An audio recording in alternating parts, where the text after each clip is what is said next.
Have you guys seen this video on TikTok where the guy says, "Do you want to know the scariest part of the United States?" Welcome to Eerie, Enigma, where the night attracts spooky clips from TikTok, where the mystery acts, chilling tales of haunting, shadows dance inside.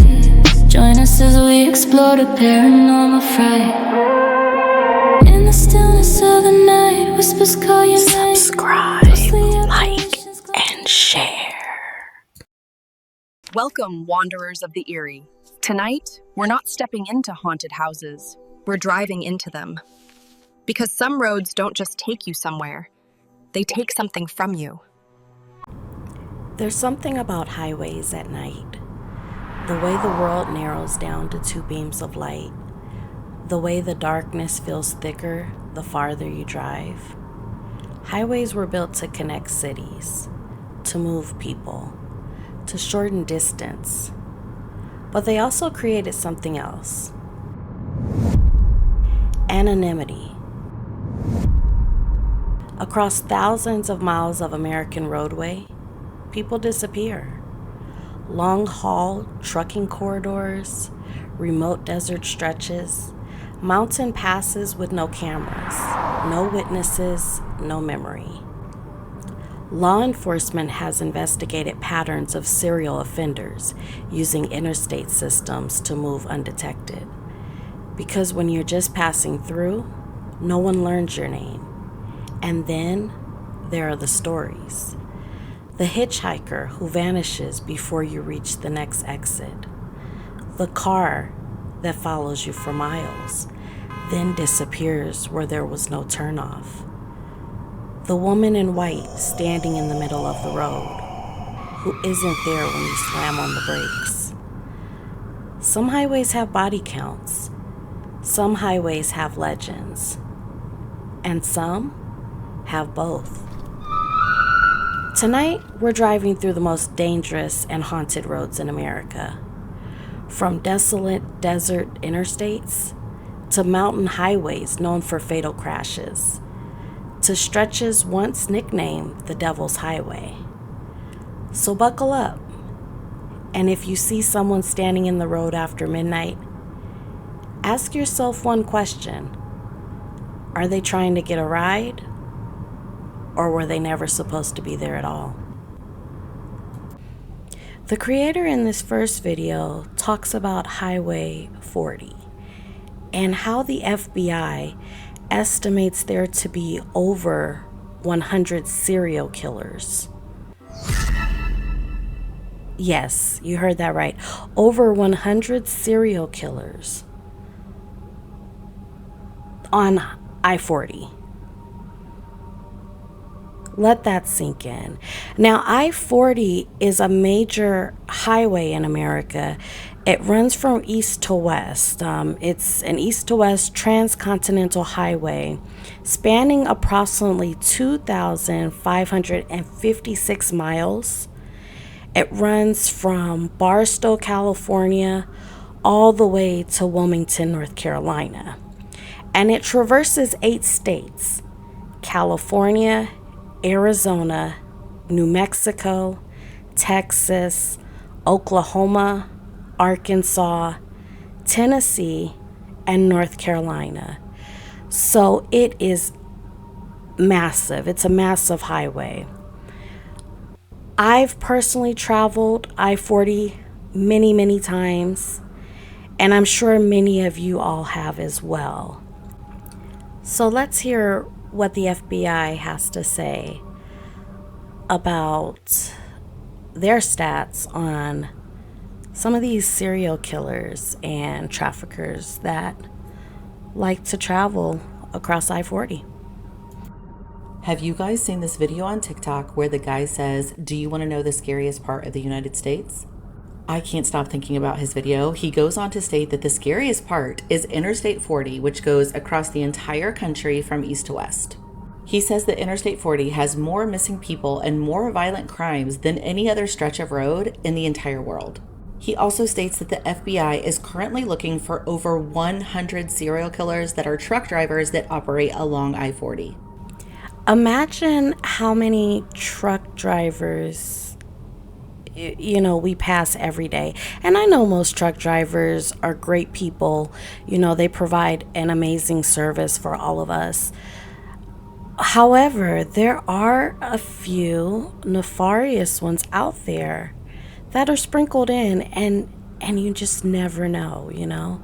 That's just such a creepy thought, that some of those truck drivers out there are actually serial killers. This is really sticking with me, probably because I'm on I-40 all the time, but I guess who isn't?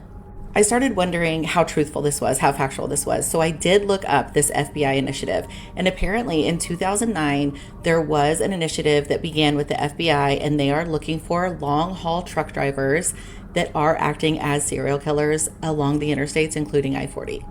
He goes on to state that one of the reasons traveling along I-40 is so dangerous is because of liminal space. I learn something new every day on TikTok because I didn't know what liminal space was. It's basically an area where people don't belong. People don't live there. So think hotels, gas stations, things like that. I've traveled all over the United States for work, and there have been many of nights I've had to pull off the highway and check into a hotel. So you just want to be very careful when you're traveling on these highways. I mean, if you're traveling alone, even with someone, just be aware of your surroundings. Be cautious, be smart. Just be careful out there, guys. He makes a great point by stating these liminal spaces are dangerous because your brain just doesn't even know what to expect. It doesn't know what to watch out for, and everything is unknown. You don't recognize danger like you would in a familiar place, and this is when people let their guards down, and this is when people are getting themselves into trouble and possible abductions. We know that last week in Memphis, police found 45 missing kids that had been missing from areas all over the country. And you guessed it, I-40 runs through Memphis. So I-40 just serves as a hub for all of this trafficking. The comments on his video are maybe even crazier because it's tons of people with their firsthand stories of things that happened to them while they were traveling along I-40. I always say we should not live in fear, but we should definitely live very aware. It won't let me tag him for some reason, but this is his account. Go look up his videos. He has even more info. Y'all want to hear a story? This is the story of the Devil's Highway, what was once known as Route 666, which is considered one of the most famous haunted roads in all of the United States. This road begins in Monticello, Utah, and runs all the way to Gallup, New Mexico, running through Utah, Colorado, New Mexico, and once upon a time, Arizona. Prior to the road's inclusion in the U.S. system in the 1920s, this route included the Navajo Trail and the Old Spanish Trail. It was numbered 666, not because of any sinister connotation at the time, but because it was the sixth branch of Highway 66, unintentionally referring to the number of the beast and its association with the devil. This road became known as the Devil's Highway, and people believed it cursed. I'm curious to know if any of you have driven on the Devil's Highway. Me personally, I have. And although I haven't had any particularly paranormal experiences, I must say it does have a particular energy to it, if you know what I mean. Of different legends and stories about what happens here. One of the most popular stories is that of Satan's sedan, a black car that appears at nightfall and speeds up on drivers. It usually zooms past the car and then disappears. So some claim this ghostly sedan has even bumped their bumper before swerving around them and disappearing. There is a phantom hitchhiker, a young woman in white who tries to wave down drivers, and then if someone pulls over, she disappears. Then there's the mad trucker, which is a lot like Satan's sedan, but actually more scary because it's an 18-wheeler that appears, and it's coming at you head on in the center of the road. It's always moving extremely fast. Most people that see it say that it's moving at about 100 miles an hour. Okay, these are especially scary because not only are they spooky, but they're dangerous. I mean, if you're swerving around cars or, if something looks like it's about to hit you head on, you could physically be in a car accident. So this is transcending just something that's frightful, that gives you a scare. This is actually dangerous to your life, which makes it extra scary. Some witnesses even claimed that it was moving so fast that it was like throwing sparks, while others described the truck as being engulfed in flames. It's believed this mad trucker sightings have been responsible for several of these fatal accidents. And if that's not scary enough for you, there's also reports of hounds of hell that run around. Packs of wild black dogs with glowing yellow or red eyes. And it said these dogs run as fast as a car can drive and will run alongside cars and keep up with them. And they've also said to cause wrecks by running in front of cars or even swarming cars and like trying to attack it. And it said these hellhounds have claws and teeth sharp enough to shred a tire. There's also a specific section of the road between Navajo Nation and these Ute Mountains that is said to be known territory of skinwalkers. These skinwalkers are said to act in a very specific pattern. Usually you will see it first in a human form, appearing as like a medicine man walking along the side of the road or standing there, who will motion you to stop or to turn around or otherwise communicate with you that you should turn around. And if this warning is ignored and the driver keeps on anyway, later on down the road, that skinwalker appears in the backseat in their monstrous animal form, which usually causes wrecks, or worse, the skinwalker steals the person's soul and their skin. Ugh. Okay, I'd hate to run into a skinwalker. That sounds like one of the most scariest things imaginable. I mean, what does this highway not have? Sounds like they have a little bit of everything, right? The skinwalkers are also said to appear sometimes in the middle of the road in an attempt to cause a wreck so that they can get to the person and steal their soul and their skin. Along with the abnormally high number of accidents and fatalities on the road, there have also been an eerily high number of disappearances, along with missing time. There have been people who have gone missing that later reappear walking along the side of the road and disoriented, confused, and not knowing how they got there or how long they've been gone. Others disappear along this road and are never seen again. So sometimes when people are searching for the missing people, they'll find random belongings of theirs or pieces of their car in the middle of the road. Other people have driven along the road and had missing time incidents where they get to the end either way too fast or way too slow. For some reason, the passage of time here is strange. Now, the missing time phenomenon is very fascinating to me. I mean, I've driven and just kind of been on autopilot where you don't even remember the actual route getting there. You just know that you made it home, right? Where your brain just kind of goes on autopilot. But the actual missing time, that's really interesting. Have any of you experienced missing time in any capacity? I'd be curious to know. Comment below if you have. This road has been absolutely notorious for decades, and some people in the areas refuse to drive it at all, saying they ain't getting on no road named after the devil. Apparently, even some of the states agreed with that, because in 1992, Arizona removed the US 666 designation from their state and replaced it with the southern end of US 191. And in 2003, the remaining states of the Devil's Highway were able to change their route number 2, replacing it with the US 491. So there are signs that pretty much point out that it's the old 666 and the new 491. This change was done not only in an attempt to negate the curse by removing the devil's number, but also because people kept stealing the signs. It got expensive for the transportation department. As far as that curse goes, most people say that the change didn't help all that much. The highway is still considered very strange, pretty dangerous, and extremely paranormally active. It's said if you're driving along that road, you can feel the change as the sun goes down, when unexplained feelings of fear and dread begin to creep up on you, and all the things that haunt this road come out to roam. Have any of y'all ever traveled down the Devil's Highway? And did you experience anything creepy? Let me know. The next creator talks about Ortega Highway in California, which is also State Route 74. Now, this highway has all the makings for the backdrop of a haunted highway. I mean, it's got scary winding curves up in the mountains, and it was famously known as a dumping ground for serial killers like Randy Kraft and William Bonin. Now, just that alone, that dark history has led to reports of paranormal activity. People have reported seeing ghostly apparitions and other things on this highway. Let's talk about the Ortega Highway 74, also known as the Bloody Ortega Highway. This highway goes from Juan Capistrano in Orange County all the way down to Lake Elsinore in Riverside County. It's a 2-lane highway built in between 1920 to 1930. This road is known for car accidents, specifically motorcycle accidents. Aside from the car accidents, it's also known to be haunted. This road is built on an old Indian trail. There are reports of people seeing ghosts on the trail.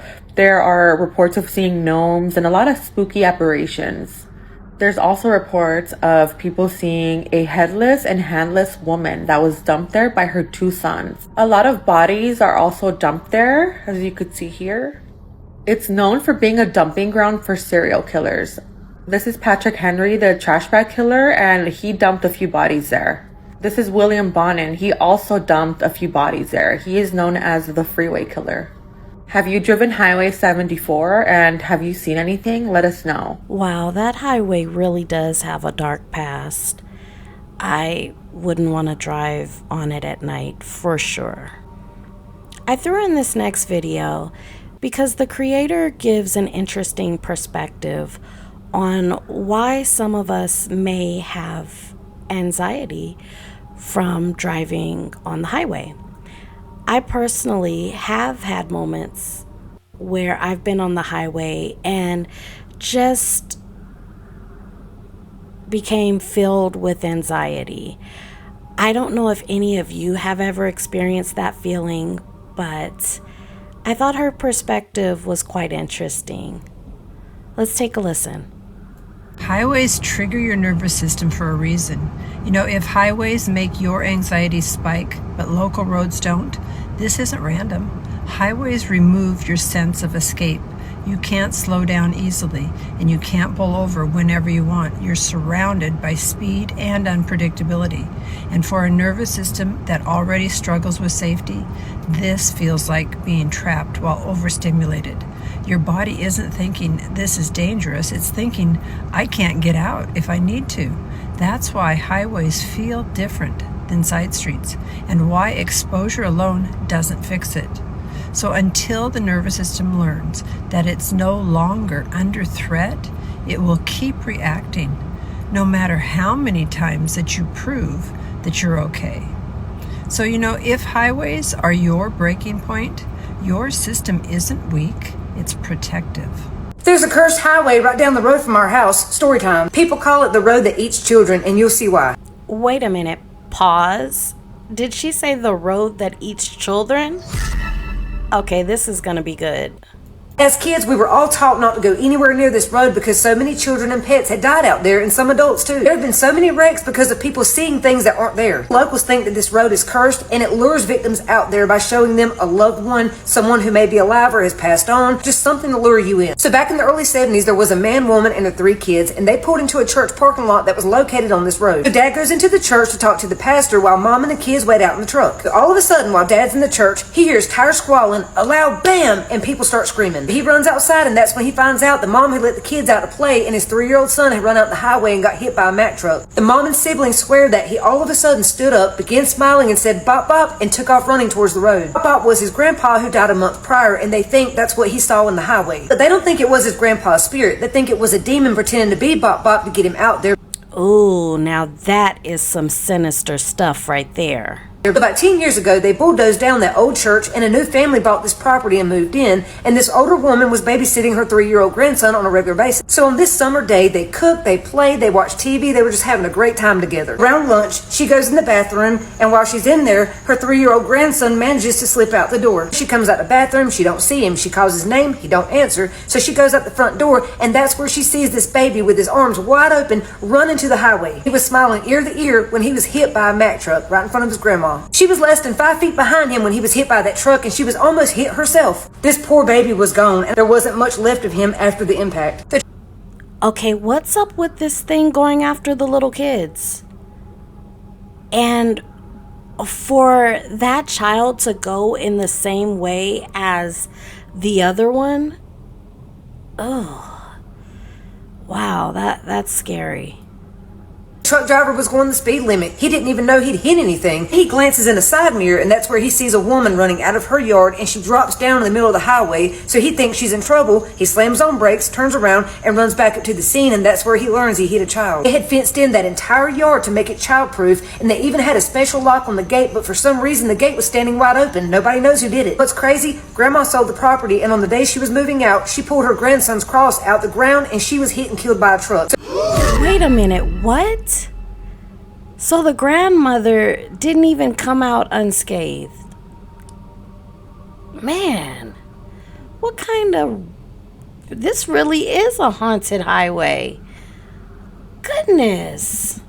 So back in the late 80s, 2 5-year-old children were seen playing alone out in their yard on the edge of this highway. So the one child said the other child stood up and said, "There's my Mima," and then he took off running out to the highway. But this one said he didn't see anyone out there, but the other one kept running and he got hit by a car. Another woman who grew up down the road from this said that when she was 6 or 7 years old, she used to hear this tapping on her window late at night, and when she looked, it was a black shadowy figure trying to get her to go out into the road, but she wouldn't go because it was too dark. One time this thing told her that her new cat was out there on the road, so she put on her shoes and coat because she didn't want it to get hit, and right when she got to the door, her mama snatched her up and said, "No, you're not going out there, it's too dangerous," and she stopped her. Her mama probably saved her life. Another man said that while his wife was at work at the hospital on night shift, his twin sons, who were 7, would tell him that they saw something floating around the house and it was trying to get them to come outside and play. He had to put locks on all the doors and windows and build a damn fence around their house that the kids couldn't get through because they were steady trying to go out to that damn road. Okay, I would have just had to move at that point. Yeah, no. Just move. Just tear down the whole highway. I don't know. That is crazy. A girl I went to school with said that when she was getting on the bus one morning, she heard this whiny sound like a kitten, and when she went and leaned down in the ditch, that was when a big truck came out of nowhere and almost hit her. She jumped back so hard that she fell in the ditch and got soaking wet, and the truck barely missed her, but when she looked down in the ditch, there were no animals in there. Another little girl who was 8 years old lived on that same road, and she was getting off the school bus one day when a driver flew past the bus and hit her. The driver kept going and didn't even stop to check on her. So the bus driver and the kids all get off, and they call 911, and she's airlifted to Wilmington, and she has been disabled ever since. Man, this lady has stories for days. And there's still more. I don't think you need any more proof from after this. I mean, all of these stories, yeah, I'd say that this highway is definitely haunted. Something's going on. A bad wreck that I personally saw on that road was when I was in 6th grade. This woman comes flying up in a little car behind our bus. That big tractor with all those discs was just a few feet ahead of us, and that was why our bus driver was going so slow. So this woman tries to go around us. She stomps the gas, but when she goes around the bus, another truck is coming in the opposite lane, so she has to swing it back over in between the tractor and the bus. This woman lost control of her car, and she slammed into the back of that tractor and rammed that car up into those discs. The discs ate the front of her car. I mean, they went right on up into the windshield and decapitated her. I had nightmares about that wreck for weeks. So back in the late 80s, one of my distant relatives was on a tractor going out to a field to plow it, and he put his 5-year-old son on his lap to ride the tractor with him while their mama was at home making lunch. The mom would always tell him, "Be careful with him on the tractor, please don't let go, don't let him fall." And the dad was like, "Dude, my whole family's been riding tractors forever and we've never had nothing happen. He'll be fine." So as they're going into the field, a big truck came out of nowhere and almost hit him. The father has to pull the tractor off the road and back on, and when he does, the little boy falls off the tractor and ends up going under the disc. He was mangled up. And then this poor man had to go home and tell his wife what happened to their son, and she went all to hell. So needless to say, a lot of really bad things have happened on this highway, and that's why people are so scared to drive on it. Yeah, you think? I'd be scared to drive on it too. Man, I think we need a moment to just kind of digest all of that. That was a lot. Yeah, that was a lot, guys. That highway is no joke. Okay, now in this next clip, they are on a road late at night, just out for a late night drive, when they see someone in the middle of the road. Let me know what you guys think is going on here. And do you think it was something supernatural, or do you think this was an actual physical human being? Right here. What the fuck? Stop. No, Stop. I'm not. No. Hell no. What the fuck, dude? Bro. They were soaked. Okay.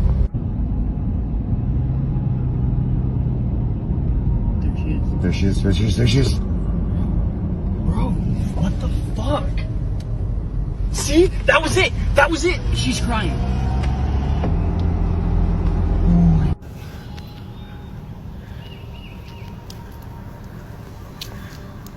Yep, she had to have come up out of the water. Yep, there's a dig spot there. So she came up from down there. That's had to have been why she was so wet.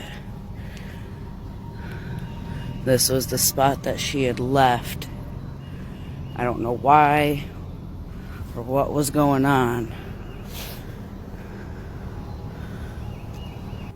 Yeah, that was a creepy one. I don't know. I don't know if it was real or if it was staged. Because it was pretty convenient to see that water spot there the next day. But, you know, I don't know. I don't know. Stranger things have happened. So, you know, we never really know. But let's go ahead and move on down to Florida. Let's see what you guys have going on down in Florida with your haunted roads. Now, if you live in Central Florida, I got a question for you. Have you ever heard of the death zone? If not, don't worry. I got you. Let's get into it. So we're going to start this crazy story off with Henry Sanford. So Mr. Henry Sanford here, he was a real estate tycoon, and he had a lot of money, and he also owned a lot of land along the Lake Monroe and also the St. Johns River. And one day he was approached by 4 families. They wanted to start a community right along the St. John River called the St. Joseph Catholic Colony. So Henry decided to sell 640 acres to these 4 families so they can start their colony right along the St. Johns River. So things are rolling along and things are going good for the families and the communities. But one day, 4 family members of one of the family just passes away. Now, the people in the community, they knew something was up, so they ended up burying them off in the woods, like nearby, but just off in the distance. So the unaliving doesn't stop there, okay?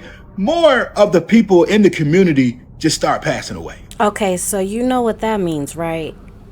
Time to move. Immediately.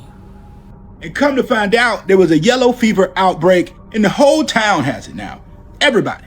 But this is the thing. Their priest, he's in Tampa working, doing some other stuff, and they're not properly sending the bodies away. They're just burying the bodies and putting crosses on top of the graves. Wait a minute, what? Okay, so I see where this is going. Yeah, what could go wrong here, right? Now, when everything's said and done, there's nobody left here in the town. So they end up selling the land to another developer that was going to actually either farm the land or he wanted to build some houses on the land. The first person that bought it, he wanted to move the graves or the headstones of this, which was a bad idea. Okay, here we go. The reason he shouldn't have messed with it is because later on that night, homeboy house burnt down. I'm talking about to the ground. So we fast forward some time and the land got sold again, all right? But this time, it was sold to the developers who were gonna bring in I-4. Now listen, this is where things get tricky, y'all. I need y'all to pay attention, okay? This section of I-4, okay, was supposed to be built to connect Tampa and Daytona Beach, all right? So when they were building the section of I-4 that is over the land where these graves were, things started getting weird. Yeah, you think? Come on, Tampa. What are you thinking? You know how this goes. So remember I told y'all about bruh house burning down, the last guy that tried to move the graves. So listen, when they were building on that section, all right, they had an agreement to remove the graves and move them to a different location. The guy that started this process took all the headstones up. And guess what? You got it right. His house burnt down to the ground. But that's not it. That's not even the part that really gets you. You have to pay attention to this next clip because it is wild. So, okay, whenever you hear people moving bodies or graves, that never fares well. So I'm not surprised to hear about all these unfortunate events that are taking place. You have to let them rest. You have to let them rest in peace.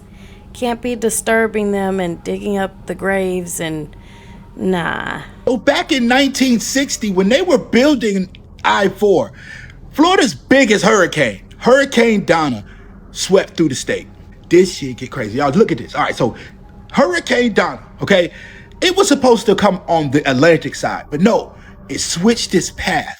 And it came around and it literally took the same path as the I-4 corridor that they were building. Look at this. It started in Tampa and went all the way up. And if you can see, it ends up there around Volusia County, Seminole County area. But look, they don't care. They do not care.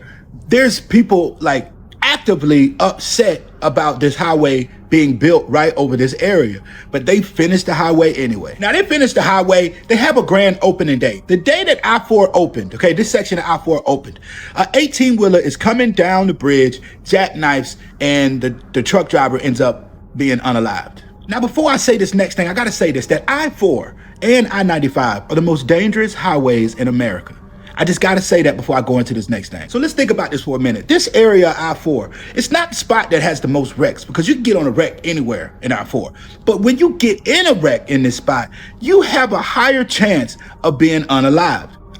Be careful if you're traveling on that highway, guys. Be extra careful. You heard him say it's the most dangerous highway in America.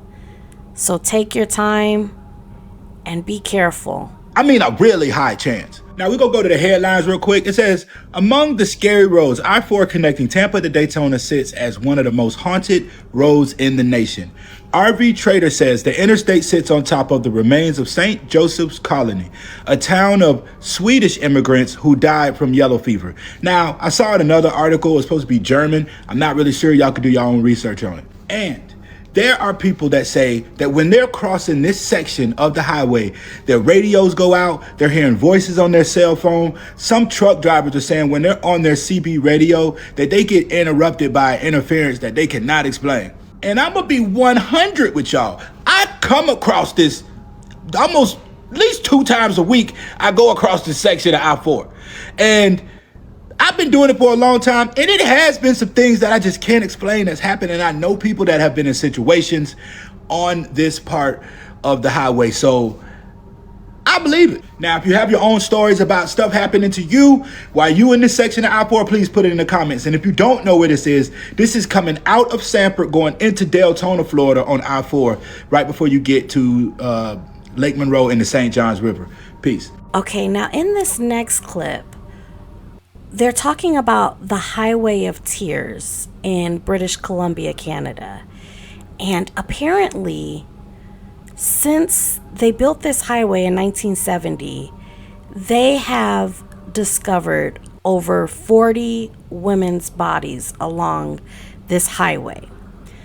So the woman in the clip is recording a video of what she believes are the cries of perhaps one of the victims. Check it out and let me know what you guys think in the comments.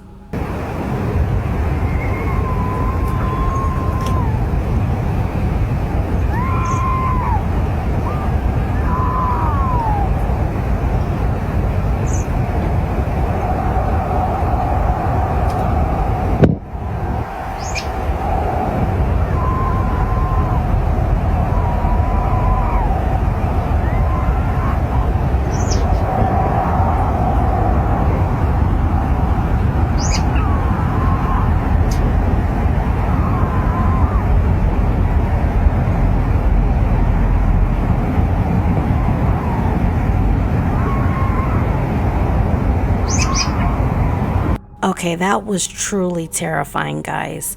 That really sounded like a woman screaming. Gives me goosebumps just thinking about it. Okay, well, we're gonna head on down. We're gonna head on down to Houston, Texas now, and talk about the infamous Patterson Road. Let's see what the locals have to say about this place. If you reside in Houston, Texas, then you know about Patterson Road. And if you don't, then let me put you on. So if you don't know where Patterson Road is, it is on the northwest side of Houston on Highway 6. About Patterson Road is that it was actually a historic place for the Civil War. Road was actually home to a very vicious, bloody battle in the Civil War. A lot of people have been reporting a lot of different things, especially on the bridge right here on Layham Creek. There have been numerous report sightings at this area. Many people report seeing a ghostly shadow of a tall figure that looks more like a male. If you park your car here, you can hear somebody tapping on your car. According to the people that have actually experienced it, it only happens at night and on the bridge itself, which is right here. Some people will park on the bridge, turn their headlights off as well as their car, and they begin hearing a tapping noise. Okay, they are tripping, because why would you want to do that? Are you trying to get unalived? Are you trying to see a ghost? I mean, some people are. Hey, more power to you. Couldn't be me. And witnesses say that the tapping sounds like it's very rapid. Like, I'm curious, would you ever go down Patterson Road late at night? Okay, this next creator talks about the many unexplained experiences he has gone through on US 380. Let's check out his story. I want to tell you guys about a stretch of road in which I've had the most encounters with things that I don't want to say are unexplainable, but things that just don't make sense. This is the road in question, US Highway 380. It runs from Carrizosa, New Mexico to San Antonio, New Mexico, and there is fucking nothing between these 2 points. Bingham is a town, but there's 2 buildings in that town, a dilapidated house and a shop. Okay, pause. Now, New Mexico has always had this heavy energy to me. I don't know if it's just me, or have you guys experienced traveling through New Mexico and felt like it just has an energy? Or maybe if you live in New Mexico, you understand what I'm talking about, but you can just feel it in the air. It's got an energy to it. It's something there. And I've never seen another soul go in or come out of either of those buildings. When I say there's nothing on this road, I mean there is nothing on this road. There's no other houses, no people, sometimes no other drivers, no horses, cows, wildlife of any kind. It's just you and the road for 65 miles of nothing. When I say things on this road don't make sense, I mean, like, I've seen people walking on this road, which isn't abnormal.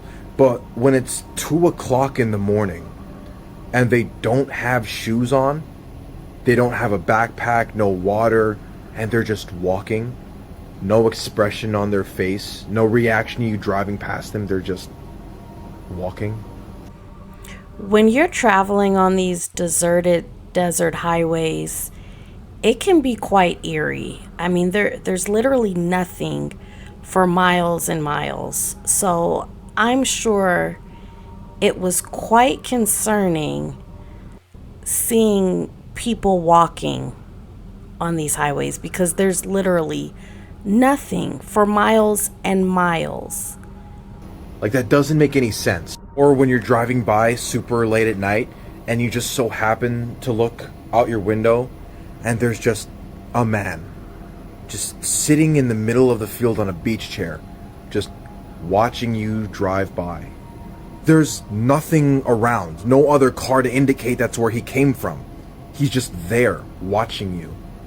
Like, that doesn't make any sense. By far the creepiest thing that has ever happened to me on this road, and I remember this for the rest of my life, is I'm driving again late at night and there's another car coming towards me. But when he gets closer, he swerves into my lane. He's about to hit me head on. So I swerve off into the shoulder to avoid hitting him, but I hear him hit my mirror. I know he hit my mirror. So I stop my car and I get out to make sure he didn't crash into the ditch. There's no car flipped. Just make sure he's okay. So I get out and I look, and there's nothing. There's no tail lights, there's no headlights, there's no flipped car, there's no crash, nothing. Okay, now that was creepy.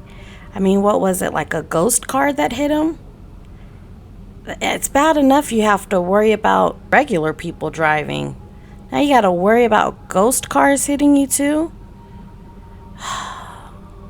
It's pitch black, I can see for miles, yet there's no car. And I look at my mirror and I see his car paint. I know he hit it. I can see the evidence of him existing, but when I look, he's not there. That doesn't make any fucking sense. I know a lot of people are gonna blame it on fatigue, that I'm hallucinating, but I don't sleep at night. I have insomnia. I sleep during the day. So at night, I'm fully awake. These things just fucking happen on this road. I've driven this road dozens of times because my wife used to live in Albuquerque. I used to live in Alamogordo, so I had to drive this road every single weekend just to see her, and every single time, something happened. I don't know what the fuck is up with this road, but it's not normal. I hope you enjoyed tonight's episode. Thank you for spending your night with me. If you'd like to submit your own true story to possibly be featured in an upcoming episode, send it to eerie.enigma7@gmail.com. You'll also find it in the description below. Until next time, sweet dreams, or at least try to, and stay eerie.